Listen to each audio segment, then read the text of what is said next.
Le livre de l'Apocalypse, également connu sous le nom de livre de la Révélation dans la Bible chrétienne, est célèbre pour ses prophéties saisissantes et symboliques sur la fin des temps. Aujourd'hui, je vais vous présenter les 10 prophéties les plus effrayantes du livre de l'Apocalypse, la première étant les 4 cavaliers de l'Apocalypse. Les 4 cavaliers de l'Apocalypse sont l'une des visions les plus terrifiantes du livre de l'Apocalypse, représentant 4 cavaliers montés sur des chevaux blancs, rouges, noirs et amandes, symbolisant respectivement la conquête, la guerre, la famine et la mort. Ils représentent les jugements divins sur la terre, comme indiqué dans l'Apocalypse 6 versets 2 à 8. Ces versets décrivent un cheval blanc dont le cavalier tient un arc, symbolisant la victoire. Le deuxième sceau est ouvert et un cheval rouge apparaît, symbolisant le pouvoir de troubler la paix sur terre et d'inciter les hommes à se tuer mutuellement. Le troisième sceau dévoile un cheval noir avec un cavalier tenant une balance, représentant des mesures de nourriture avec des avertissements de ne pas endommager l'huile et le vin. Enfin, le quatrième sceau est ouvert, dévoilant un cheval jaune dont le cavalier est appelé mort, ayant le pouvoir sur un quart de la terre pour tuer par l'épée, la famine, la peste et les animaux sauvages. Ces versets illustrent la vision des cavaliers et de leurs actions dévastatrices, symbolisant les horreurs qui seraient déchaînées sur la terre. Récemment, les crises mondiales ont reflété les thèmes des cavaliers de l'Apocalypse, avec des conflits armés tels que la guerre entre Israël et Hamas, ainsi que les tensions entre la Russie et l'Ukraine, provoquant la destruction et la souffrance pour des millions de personnes. Ces événements rappellent les images de guerre représentées par le cavalier rouge de l'Apocalypse. De plus, la pandémie de Covid-19 a exposé la fragilité de nos structures sociales et économiques. Le thème de la peste et de la maladie, représenté par le cavalier jaune, met en lumière la pertinence continue de ces anciennes métaphores bibliques. Le deuxième élément à considérer est la grande tribulation, l'un des concepts les plus redoutés et discutés du livre de l'Apocalypse. Il symbolise une période de détresse, de souffrance et d'épreuves intenses précédant la fin des temps. Dans Matthieu 24, versets 21 à 22, il est dit qu'il y aura une grande tribulation comme il n'y en a jamais eu depuis le début du monde jusqu'à présent, et qu'il n'y en aura jamais. Si ces jours n'étaient pas abrégés, personne ne survivrait, mais à cause des élus, ces jours seront abrégés. Cette tribulation sera d'une intensité inégalée, suggérant une échelle de souffrance et de difficultés sans précédent. Apocalypse 7 verset 14 indique que ceux qui ont traversé cette grande tribulation ont lavé leurs vêtements et les ont blanchis dans le sang de l'agneau. Cela fait référence à ceux qui ont été purifiés et rachetés par le sacrifice de Jésus-Christ, souvent appelé l'agneau de Dieu. L'image des vêtements blancs symbolise la pureté et la droiture, et le lavage de ces vêtements dans le sang de l'agneau représente la purification des péchés par le sacrifice de Jésus-Christ. Ainsi, ce verset transmet un message d'espoir et de rédemption pour ceux qui restent fidèles pendant les épreuves et les souffrances. Un exemple contemporain de tribulation se trouve dans les églises persécutées dans différents pays du monde. Elles font face à des conditions qui reflètent en partie les éléments de l'idée d'une grande tribulation, notamment dans des pays comme la Corée du Nord, où la pratique de toute religion en dehors du culte du leader suprême est strictement interdite. Malgré la persécution et la tribulation, ces communautés de foi montrent souvent une résilience remarquable en maintenant leur foi et en cherchant des moyens créatifs de poursuivre leurs pratiques religieuses même sous pression. La persécution subie par ces églises donne un aperçu de ce à quoi pourrait ressembler la grande tribulation. Enfin, le troisième élément à considérer est celui des 7 coupes de la colère de Dieu. Il s'agit d'une série de châtiments divins décrits dans le livre de l'Apocalypse, versés par cet ange sur la terre dans le cadre des événements finaux précédant la fin des temps et le jugement final. Chaque coupe apporte avec elle une plaie ou un désastre spécifique qui inflige souffrance et affliction à l'humanité. Dans Apocalypse 16, versets 1 à 2, il est mentionné qu'une voix puissante émanant du sanctuaire ordonna aux 7 anges de verser sur la terre les 7 coupes de la colère de Dieu. Le premier ange versa sa coupe sur la terre, provoquant d'effroyables et malignes plaies chez ceux qui portaient la marque de la bête et adoraient son image. La première coupe engendre des plaies ou ulcères douloureux et malins affectant ceux qui ont la marque de la bête. Certaines interprétations suggèrent que ces ulcères pourraient symboliquement être associés à des pandémies ou des problèmes de santé à l'échelle mondiale. La deuxième coupe transforme les mers et les rivières en sang, entraînant la mort des créatures marines et la pollution de l'eau. La troisième coupe poursuit la plaie du sang, affectant spécifiquement les sources et les rivières, rendant leur eau non potable. La quatrième coupe provoque une intense chaleur solaire, infligeant des souffrances aux êtres humains exposés à une chaleur extrême. Cela pourrait être lié aux vagues de chaleur record que nous vivons, entraînant des dommages significatifs à la santé et à l'environnement. La cinquième coupe plonge le trône de la bête dans les ténèbres, symbolisant la chute spirituelle et morale du pouvoir du mal. La sixième coupe décrite dans Apocalypse 16, 12-16 mentionne le séchage du grand fleuve de l'Euphrate, préparant ainsi le chemin pour les rois de l'Orient. 3 esprits diaboliques, semblables à des grenouilles, surgissent, rappelant la plaie des grenouilles en Égypte telle que décrite dans l'Exode 8h6. La septième coupe, décrite dans Apocalypse 16, 16-21, annonce la voix forte du trône, déclenchant des phénomènes tels que des éclairs, des voix, des tonnerres et un violent tremblement de terre. Jamais un séisme aussi puissant n'avait été enregistré depuis l'existence de l'homme sur Terre. Cette coupe amène également une pluie de grêle, similaire à celle qui a dévasté l'Égypte, comme décrit dans l'Exode 9, 23-24. Cette coupe représente des jugements divins sur la terre et sur ceux qui suivent la voie du mal. Elles sont une partie intégrante des visions apocalyptiques présentées dans le livre de l'Apocalypse, symbolisant la fin des temps et le jugement final de Dieu sur l'humanité. Enfin, le quatrième point à considérer est la marque de la bête, une marque imposée aux personnes symbolisant leur loyauté envers l'Antichrist, entraînant une condamnation éternelle. Cette marque est mentionnée dans le chapitre 13 du livre de l'Apocalypse comme un symbole de loyauté et d'adoration envers l'Antichrist ou la bête, comme décrit dans la prophétie. Certains pensent que cette marque pourrait être littérale, sous la forme d'un symbole physique imposé aux individus, tandis que d'autres la considèrent comme plus symbolique, représentant un choix spirituel de loyauté envers le système maléfique de l'Antéchrist.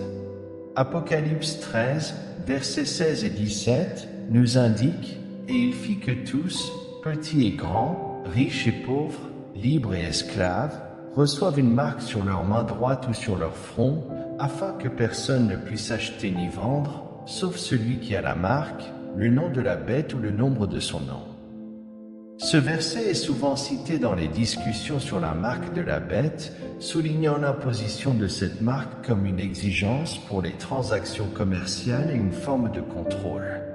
De plus, dans Apocalypse 14, versets 9 et 10, il est dit « Et les suivit le troisième ange, disant d'une voix forte, si quelqu'un adore la bête et son image, et reçoit la marque sur son front ou sur sa main, il boira lui aussi du vin de la fureur de Dieu, versé sans mélange dans la coupe de sa colère, et il sera tourmenté de feu et de soufre, devant les saints anges et devant l'agneau. » Ce passage met en lumière les conséquences spirituelles sévères pour ceux qui choisissent d'adorer la bête, de recevoir sa marque et de s'écarter du chemin de Dieu.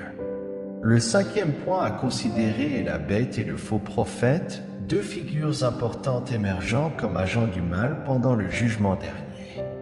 La bête, décrite comme une entité puissante et oppressive, cherche à assujettir l'humanité et est identifiée par le nombre 666, représentant la corruption et l'opposition à Dieu. D'autre part, le faux prophète, un leader religieux trompeur, soutient la bête en accomplissant de faux miracles et en détournant les gens du chemin de la vérité. Apocalypse 19, verset 20, indique que la bête et le faux prophète seront jetés vivants dans le lac de feu, symbolisant leur défaite finale. Enfin, le 6e point à considérer est la bataille de l'Armageddon, décrite dans le livre de l'Apocalypse, chapitre 16 et chapitre 19. Cette bataille est vue comme un événement apocalyptique de grande signification symbolique et spirituelle, où les forces du bien et du mal s'affrontent. Le nom Armagedon dérive de l'hébreu Armegiddo, signifiant montagne de Megiddo, historiquement associé à diverses batailles de l'Antiquité. Le chapitre 19, versets 11 à 21, décrit la vision de Jean sur la bataille d'Armageddon, soulignant la victoire finale du bien sur le mal, symbolisée par le cavalier sur un cheval blanc, appelé fidèle et véritable, qui juge et fait la guerre avec justice. La bataille est dépeinte comme un moment de triomphe divin sur les forces du mal. Ensuite, je vis la bête, les rois de la terre et leurs armées rassemblés pour combattre celui qui était monté sur le cheval et son armée. Cependant, la bête fut capturée, ainsi que le faux prophète qui avait accompli des signes miraculeux en son nom, trompant ceux qui avaient reçu la marque de la bête et adoré son image. Les deux furent jetés vivants dans le lac de feu brûlant de soufre, tandis que les autres furent tués par l'épée qui sortait de la bouche de celui qui était monté sur le cheval, et tous les oiseaux se rassasièrent de leur chair. Ces versets décrivent une vision apocalyptique d'un cavalier sur un cheval blanc, symbolisant Jésus-Christ, dirigeant une armée céleste contre les forces du mal représentées par la bête et le faux prophète. La bataille se termine par la défaite de ces forces maléfiques et la victoire du Christ céleste. Le 7e point concerne la résurrection des morts. Selon la Bible, la résurrection des morts est la grande espérance de tous ceux qui croient en Jésus. À la fin des temps, les morts ressusciteront et les sauvés vivront éternellement avec Jésus. Ceux qui sont sauvés n'ont pas à craindre la mort, car ils savent qu'ils ressusciteront pour la vie éternelle. La Bible affirme clairement que la résurrection est une réalité, pas une métaphore. Cela se produira véritablement, comme en témoigne la résurrection de Jésus pour la vie éternelle, démontrant que c'est le destin de tous ceux qui croient en lui. 1 Corinthiens 15, versets 21 et 22 nous indiquent que la mort est venue par un homme, mais la résurrection des morts est venue par un autre homme, Jésus-Christ. La mort est une conséquence du péché, mais la vie éternelle est un don de Dieu pour ceux qui croient en Jésus. La 8e considération porte sur la Nouvelle Jérusalem, mentionnée dans le livre de l'Apocalypse écrit par l'apôtre Jean. Elle est détaillée dans les chapitres 21 et 22. La Nouvelle Jérusalem est la ville sainte qui descend du ciel sur la terre, riche en symbolisme religieux, représentant l'accomplissement final du royaume divin de Dieu. La ville est décrite avec d'immenses murs de jaspe et 12 portes, chacune faite d'une seule perle. Elle possède une grande place centrale traversée par le fleuve de la vie, avec l'arbre de la vie poussant de part et d'autre du fleuve. La ville est illuminée par la gloire de Dieu, et il n'y a pas besoin de soleil ni de lune, car la gloire de Dieu l'illumine, et l'agneau est sa lampe. La ville est habitée par ceux qui ont été sauvés, et ils servent Dieu jour et nuit. Apocalypse 21, verset 2, nous dit « Je vis la cité sainte, la nouvelle Jérusalem, qui descendait du ciel de la part de Dieu, préparée comme une épouse parée pour son mari. » Ce symbolisme est puissant, représentant la promesse d'un nouveau commencement, d'une renaissance ou d'un état transformé pour l'humanité et le monde entier. L'image de la Nouvelle Jérusalem est souvent interprétée comme la promesse d'un lieu céleste ou d'une réalité spirituelle future où ceux qui sont fidèles et justes vivront en communion avec Dieu. Cette cité est vue comme un symbole de perfection, de beauté et de communion divine, où il n'y a plus de souffrance, de douleur ou de péché. Le 9e point concerne les 2 témoins de l'Apocalypse, mentionnés dans le chapitre 11 du livre de l'Apocalypse. Ils sont décrits comme des prophètes qui reçoivent un pouvoir divin pour prophétiser pendant 1260 jours, vêtus de sacs. Les deux témoins sont identifiés à deux oliviers et à deux chandeliers se tenant devant le Dieu de la terre. Ils ont le pouvoir de changer les eaux en sang, de frapper la terre de fléaux et de fermer le ciel pour qu'ils ne pleuvent pas pendant les jours de leur prophétie. Si quelqu'un leur fait du mal, un feu sort de leur bouche et dévore leurs ennemis, car ceux qui leur font du mal doivent être tués. Lorsque leur témoignage est terminé, la bête qui monte de l'abîme fera la guerre contre les deux témoins, les vaincra et les tuera. Les corps des deux témoins seront exposés dans la place de la grande ville, spirituellement appelée Sodome et Égypte, où Christ aussi a été crucifié. Les corps des deux témoins seront visibles par des hommes de toutes parts pendant 3 jours et demi, et il ne leur sera pas permis d'être ensevelis. Ensuite, les gens célébreront la mort des deux témoins, s'offrant des présents les uns aux autres, car la prophétie des deux témoins a tourmenté les habitants de la terre.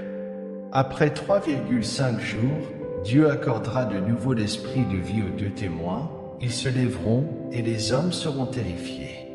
Alors la terre entendra une grande voix du ciel appelant les deux témoins, et elles monteront au ciel sur un nuage devant tous leurs ennemis. Le but des deux témoins reste inconnu. Cependant, selon la Bible, ils fourniront un témoignage spécial du jugement de Dieu, interprété comme une dernière chance pour les gens de se repentir et de se tourner vers Dieu avant la fin. Le 10e point concerne le jugement dernier. Dans le contexte de l'Apocalypse, le jugement dernier est décrit comme le moment culminant où Dieu réalise le jugement final de toutes les âmes humaines, des vivants et des morts. La description du jugement dernier dans le livre de l'Apocalypse est riche en symbolisme et en images apocalyptiques, décrivant un moment de grande transcendance et de transformation. Le jugement dernier est lié au retour glorieux de Jésus-Christ. Il est décrit comme venant avec puissance et gloire pour juger les vivants et les morts. De plus, les gens sont séparés selon leurs actions et leur foi. Le jugement est basé sur des critères moraux et spirituels, où les justes sont récompensés par la vie éternelle aux côtés de Dieu, tandis que les méchants font face à la condamnation. Il existe également la croyance en la résurrection des morts, où ceux qui sont décédés sont ramenés à la vie pour faire face au jugement dernier. Après le jugement dernier, l'action et la restauration du monde auront lieu, un moment où le ciel et la terre seront transformés, et Dieu créera un nouveau ciel et une nouvelle terre, libres du mal et de la corruption. Pendant le jugement dernier, le mal est finalement vaincu, Satan et les forces maléfiques sont jugés et condamnés à un châtiment éternel. Le jugement dernier sert de rappel de l'importance de la justice, de la foi et de la responsabilité morale dans la vie humaine.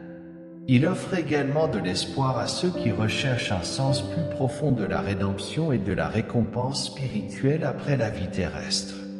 Ces 10 prophéties, bien qu'effrayantes, portent également un message d'espoir et de rédemption pour ceux qui restent fidèles à leur foi et aux enseignements divins. La Bible nous enseigne que nous ne devons pas avoir peur, car Dieu est avec nous en tout temps. Il est notre refuge et notre forteresse, un secours bien présent dans les tribulations.